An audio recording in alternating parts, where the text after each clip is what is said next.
നവരാത്രിയുടെ പ്രാധാന്യത്തെക്കുറിച്ചാണ് ഈ വീഡിയോ. ഹൈന്ദവ ശാക്തേയ വിശ്വാസപ്രകാരം ജഗദീശ്വരി എന്നറിയപ്പെടുന്ന ആദിപരാശക്തിയുടെ വിവിധ ഭാവങ്ങളെ 9 ദിവസങ്ങളിലായി ആരാധിക്കുന്ന ആഘോഷമാണ് നവരാത്രി. കന്നിമാസത്തിലെ വെളുത്തപക്ഷ പ്രഥമ ദിനം മുതൽ 9 ദിനങ്ങളിലായിട്ടാണ് നവരാത്രി മഹോത്സവം കൊണ്ടാടുന്നത്.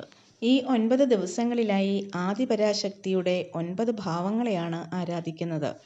ശൈലപുത്രി, ബ്രഹ്മചാരിണി, ചന്ദ്രകണ്ഠ, കൂഷ്മാണ്ഡ, സ്കന്ദമാത, കർത്യായിനി, കാളരാത്രി, മഹാഗൗരി, സിദ്ധിദാത്രി എന്നിവരാണ് ആ 9 ഭാവങ്ങൾ. ത്രൈലോകങ്ങൾ കീഴടക്കി വാണ അസുരരാജാവായിരുന്ന മഹിഷാസുരൻ സ്വർഗത്തിൽ നിന്ന് ഇന്ദ്രദേവനെയും മറ്റു ദേവന്മാരെയും പുറത്താക്കി.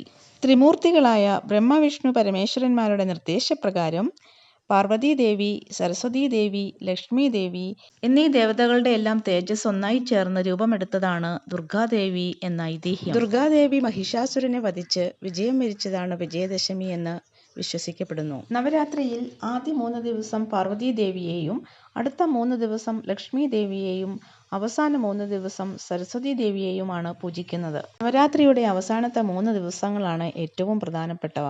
നവരാത്രിയുടെ 8ാം ദിവസമായ ദുർഗ്ഗാഷ്ടമി, 9ാം ദിവസമായ മഹാനവമി, 10ാം ദിവസമായ വിജയദശമി എന്നിവയാണ് ആ ദിവസങ്ങൾ. ദുർഗ്ഗാഷ്ടമി എന്നത് നവരാത്രി ആഘോഷത്തിലെ 8ാം ദിവസമാണ്. ഈ ദിവസം ഭഗവതിയുടെ ദുർഗാരൂപത്തെ ആരാധിക്കുന്നു. കേരളത്തിൽ ഇത് പൂജവെപ്പ് ദിവസമാണ്. പഠനോപകരണങ്ങളും തൊഴിലുപകരണങ്ങളും ഭഗവതിക്ക് സമർപ്പിച്ച് പൂജിക്കുന്ന ദിവസമാണിത്. ഭയങ്ങളും ദുഃഖങ്ങളും അകറ്റി ഐശ്വര്യത്തിനും സർവ്വവിജയത്തിനും വേണ്ടി ദേവിയെ പ്രാർത്ഥിക്കുന്നു. മഹാനവമി നവരാത്രി ഉത്സവത്തിലെ 9ാം ദിവസമാണ്. ദുർഗാദേവി മഹിഷാസുരനോട് നവരാത്രിയോളം നീണ്ടു നിൽക്കുന്ന യുദ്ധം ചെയ്തു. മഹാനവമി ദിനം വിജയദശമിക്ക് മുന്നോടിയാണ്. നവരാത്രിയുടെ 9 ദിവസങ്ങൾക്ക് ശേഷം 10ാം ദിവസമാണ് ദുർഗാദേവി മഹിഷാസുരൻ എന്ന അസുരനെ വധിച്ചത്. ഈ ദിവസമാണ് വിജയദശമിയായി ആഘോഷിക്കുന്നത്. വിജയദശമി നാളിൽ പ്രഭാതത്തിലാണ് വിദ്യാരംഭം നടത്താറുള്ളത്. ഈ ദിവസം വിദ്യാരംഭം നടത്തുന്നത് വളരെ ഉത്തമമായി കാണുന്നു. ഭഗവതിക്ക് മുൻപിൽ പൂജ വെച്ച പുസ്തകങ്ങളും തൊഴിലുപകരണങ്ങളും തിരിച്ചെടുക്കുന്നത് ഈ വിജയദശമി ദിനത്തിലാണ്. നവരാത്രിയുടെ അവസാനം ദുർഗാദേവിയുടെ വിഗ്രഹം നിമജ്ജനം ചെയ്യുന്നതോടെയാണ് വിജയദശമിക്ക് ശേഷം ഉത്സവം സമാപിക്കുന്നത്.